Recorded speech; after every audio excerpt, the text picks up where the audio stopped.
So this guy's videos are usually pretty good, but this one has some really questionable oversimplifications and a little bit of bias at play. So I'm going to go ahead and chime in and make some minor corrections. What are tariffs? Monkeys live in two countries, Monkeyland and Bananaland. Monkeyland has many monkey, but not many banana. Bananaland has many banana, but not many monkey. Monkeyland monkeys need more banana, and since Bananaland grows so many, they can sell them for cheap. So Monkeyland buy banana from Bananaland. When Monkey Country buy thing from other monkey country, this is called importing. When a monkey country sells something to other monkey country, this is called exporting. Bananaland monkeys make money. Monkeyland monkeys get banana for cheap. Monkeys happy. Monkeys friends. Life good. So there's a strong oversimplification here. Typically, Bananaland would have a lot of monkeys that are working very hard to grow those bananas. And Monkeyland would have a lot of monkeys that are not working very hard to produce bananas. So when Monkeyland comes in, one, we're in this scenario where Monkeyland isn't producing product, but has money. Where did the money come from if there's no product? Well, I assume this would mean it's fiat currency. So Monkeyland is giving Bananaland monkeys paper money that can only be redeemed in Monkeyland, and Monkeyland has no products to sell Bananaland, but Bananaland is happily selling them all of their bananas. Now, Bananaland still has to have a working force to actually produce the bananas, and they can no longer buy the bananas because they are all being exported. This does not make you friends. If you think China and America, neither the state nor the people are on friendly terms. The Chinese people tend to view America as a exploitative nation because America takes a bunch of their production and does not give anything back. And America looks at China as a exploited population because they undercut your services and goods with cheap Chinese knockoffs, and you are unable to sell your products. Friendship is not the go-to I would expect.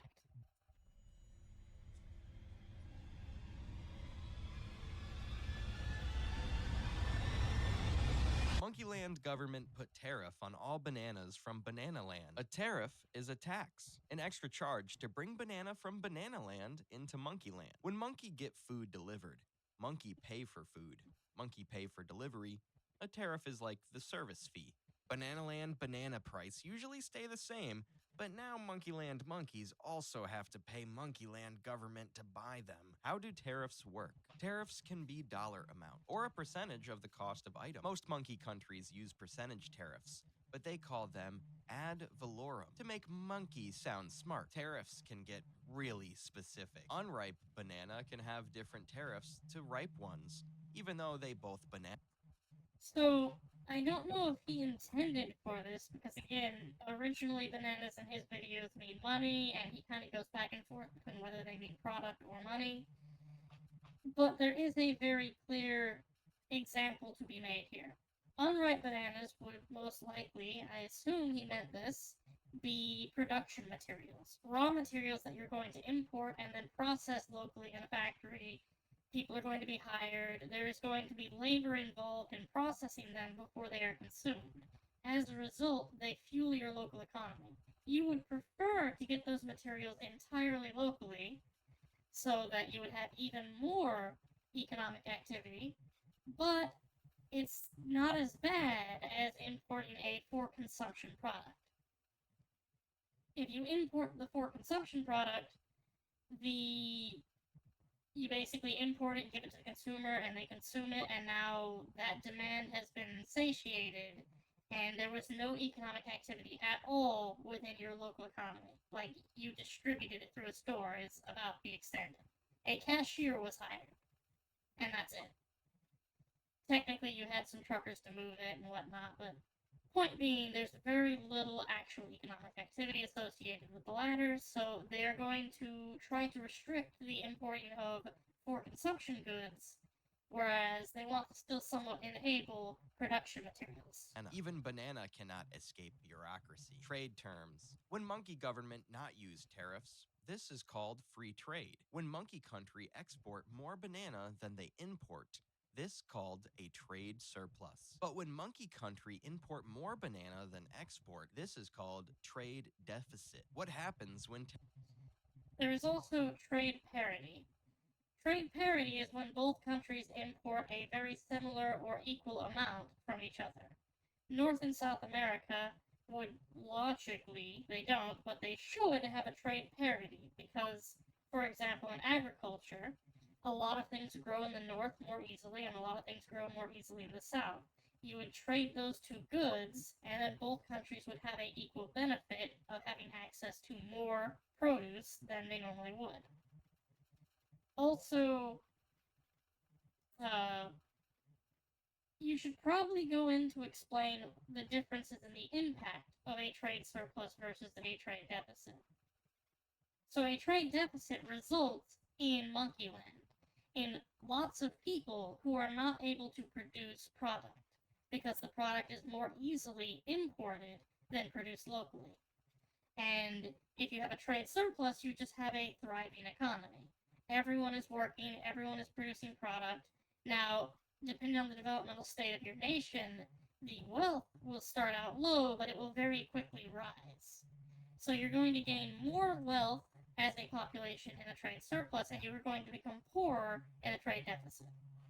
Which shouldn't be surprising for anyone that lives in the US under extreme trade deficits. tariffs are used, price of imported banana goes up. Monkeyland banana stores happy, as there are no more cheap bananas to compete with. But less banana competition can also mean banana quality go down. Local banana becomes monkey's only option. Local price can also go up to just under Bananaland banana. Monkeyland monkeys frustrated. Monkeys have to choose between paying more for good banana or eat worse banana for cheap.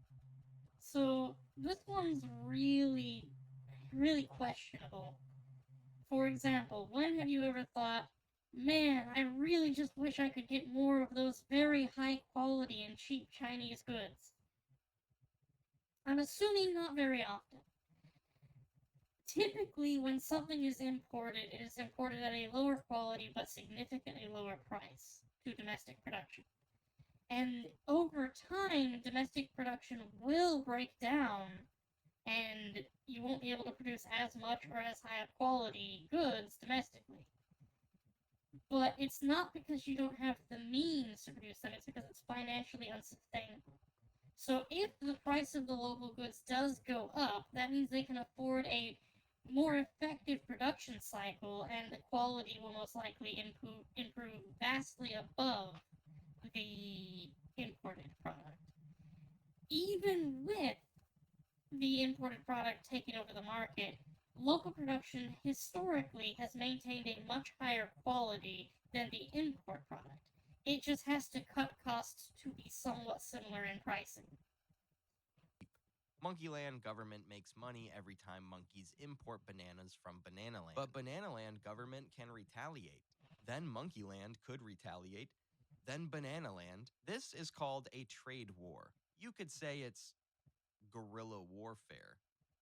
No, wait, but wait. Why do monkey government do this? There are many reasons. Maybe Monkeyland government want to make local banana more attractive to buy, even if they don't have as much or aren't as good. Maybe Monkeyland government jealous of Bananaland's bananas, and instead of telling them how they feel, they try to ruin their economy. Maybe Monkeyland government used tariffs as bargaining tool for more important political negotiations. Or maybe Monkeyland government simply want to make more money. So if tariff make everything more expensive, why do we even have them? Well, monkey government want money.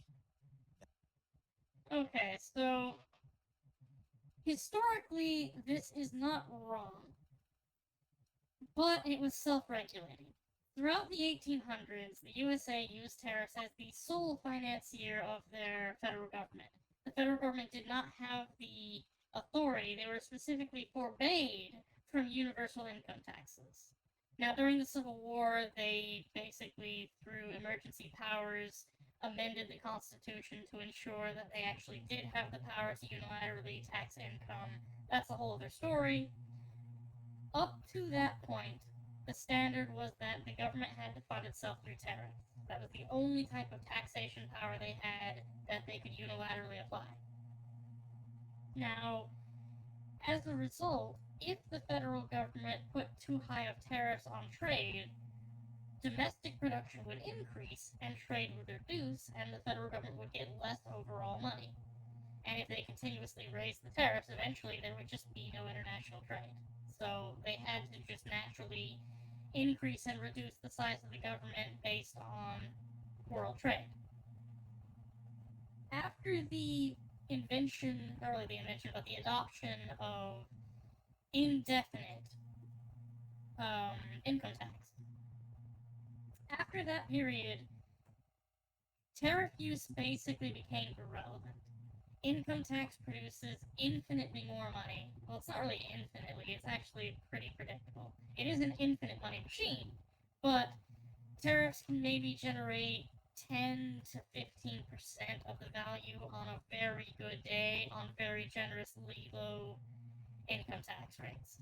But 10 to 15% of the value of income tax, which is a drop in the bucket in terms of federal spending. So it is not about the money today. Throughout the 1800s, it was about the money, but an important thing to remember is that the economy was stable back then, because again, trade would reflect your tariff policy. Today, it is purely about incentivizing domestic production and economic mobility. You want a vital economy. You want your economy to be hiring people, for people to be able to make money, for people to be able to produce and survive and be productive. If that doesn't happen, then you lose all of your taxable income and you actually do lose money. But it's a secondary effect. Technically, it's a tertiary effect. But, yeah, tariffs are primarily used in the modern era to manipulate domestic production. And by manipulate it, I mean fuel it. That's that's pretty much it. Monkey government may think they help small business with tariffs, but this isn't always true. Some monkey businesses It is nothing to do with small or large business. It has entirely everything to do with domestic production. If you have a large labor force and your large labor force is not producing actual product of value, then you're economically unsustainable and you're going to collapse eventually. Which is what Monkeyland has been presented as here. It's a large number of monkeys who, for some reason, cannot produce any product, and the product they do produce is very low value. So, in that scenario, you need to find a way to stimulate your economy to the point where your local production will actually utilize your labor force. import other things from Banana Land to help run business. Tariffs make these more expensive. Monkeys have to pay more. Monkeys stress. Monkeys tired of this bullshit. Big banana corporations could lose some money from tariffs, but small banana stand could go out of business. Future products That is also a very questionable representation. The big corporations that have outsourced 100% of their production will perpetually lose money to tariffs. The entire design of tariff policy is to make it economically unsustainable for those big corporations to continue to import all of their goods, which in the real world has been very effective because major corporations invested millions of dollars in producing local factories because it costs a lot less to produce a local factory and avoid all future tariffs than it does to pay the tariffs indefinitely. can also be delayed because of sudden increase in tariffs. Products Monkey was really looking forward to. The future So that's kind of what I mean by a personal bias, and it's worth noting that that is entirely at the hands of Nintendo. The tariffs actually have nothing to do with that. Nintendo has, for over 30 years, I think it's 40 years, for 40 years, Nintendo has had Nintendo of America. This is a company owned by Nintendo that is operated by American parties, and they could, without any major investment, and it would be a net positive long term, it would have been a net positive at any point in the last 40 years or so, they could build a factory connected to Nintendo of America that would produce their products locally. And if they did that, then they would not pay any tariffs, they would not have shipping fees. Well, they would still have to ship the resources, but you get what I mean. They would significantly reduce the cost of getting the product to the American buyers. However, the Japanese government offers major benefits for first party and exclusive distribution of companies. So, because they only create their products and assemble them with in Japan and Japanese partners, they are able to get benefits and taxes there. And it's a gamble to assume that your local production will end up generating more value than a perpetual benefit from your local government. So, yes, the tariffs do delay the release of your Nintendo system, but they also. That is a product of Nintendo's punitive economic strategy. The US and Japan have very favorable IP protections, so there's no major risk on Nintendo's part to opening a facility that will produce their products in the US. Anyone that was in that facility that leaked trade secrets would face extremely harsh punishment. Of tariffs. Tariffs affect physical products, things monkeys can touch with monkey hands. But how will monkey government tariff digital products? Ebooks, AI generated artwork, NFTs, environmental. In general, governments do not care about tariffing or even taxing service grade goods. If your good doesn't create a physical product and it is distributed digitally, there's no expense on the state to handle that distribution because you pay for all of the distribution yourself. And beyond that, the amount of money in something small, individuals who are doing those kind of things, is negligible. If you're a full company, you're easy to target and they just focus on your revenue and then say, well, you made this much money and only this much of it was deemed by local assets. The rest of it must be imports. You go ahead and you pay this fee. But for the individuals, most artists I know do not pay taxes.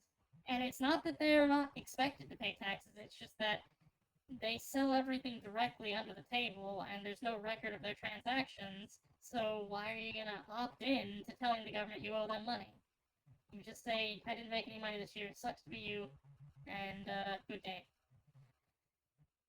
Tariffs. Some monkey governments use environmental tariffs, taxing countries that harm monkeys' natural habitat. Monkey government tax products based on how much carbon emissions it took to make product. So that policy is a bit odd because you tariff them based on the environmental footprint of their business, and at the same time, your goal is to incentivize your own production of those same materials, which will bring the pollution to your country.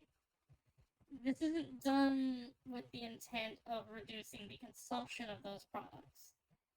I think both this and the alternative is bad. The alternative is just a tax on people who buy those products directly applied to the consumer so that the consumer will no longer want to consume them regardless of whether they come from local production or international production. I believe in free trade, especially within the local economies. I also support tariffs as a means to sustain your local economy because free trade means nothing if your country just bellies up from the free trade. But I believe people should have the right to consume products regardless of the environmental footprint, just because it's people. Like, they're gonna do it either way, and trying to find someone out of bad behavior that isn't illegal is immoral. Either make it illegal, or let people spend their money as they deem fit. The Banana War. Yes, this really happened. Monkey often use bananas to explain money. However, this time, when monkeys say bananas, monkey mean actual bananas. In 1993, the European monkeys gave their friends, the Caribbean monkeys, a discount on tariffs for their bananas. This was to support Caribbean monkeys' struggling economy by giving them tax breaks on their bananas. But American monkeys were not happy. They import banana too and didn't get discount. They thought it was unfair European monkeys were playing favorites. So the American monkeys put tariffs on European monkeys' other products in retaliation. Eventually, the WTO, the World Trade Orangutan, had to step in. But this banana trade war lasted nearly 20 years before Euro monkeys finally gave US monkeys lower tariffs on bananas. So, there is a little more history to this. The European Union had consistently cut out America from beneficial reductions in tariffs, and this is despite America being the primary funder of NATO, which is the European Union's exclusive relevant military force. And yeah, seeing your allies offer benefits to your neighbors while you are also in a struggling economy, because let's be real, the US has been in a struggling economy since about the 30s or 40s. After World War II and all that, the US was more so, this is a straw that broke the camel's back, as opposed to specifically over bananas. It was a consistent pilfering of the US economy through very aggressive tariffs from almost all of the US allies against the US. Which is very odd because, they're allies. As well. Thank you. To say thank you to all 240,000. So, this guy's channel is a very good channel for the most part. Again, this one feels a little bit. It feels biased towards anti-tariff views, anti-tariff sentiment, because at the end of the day, tariffs do affect the population. But you have to understand the actual intent behind tariffs is not greed, it is sustainable economics. Every country employs tariffs. They employ them because they know if they hollow out their production, they won't have a country anymore. The US employing tariffs recently is a response to the fact that every other country has had significantly higher tariffs on the US than the US has had on them, which has resulted in massive outsourcing of labor and economic power. The US population is struggling because most of their jobs have been outsourced and they have to fight and compete amongst each other for the remaining jobs.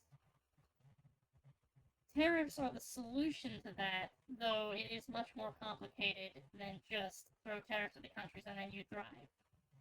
And yes, there will be an economic punishment for the Americans to pay because you don't just pull industry out of your ass. You have to build it back up. Otherwise, the guy's channel is pretty great. It's a good mix of comedy and education. This video was just a little bit off the mark. I do recommend checking out his channel if you are interested in economics, but you don't really have the patience to sit down and read an actual economics book.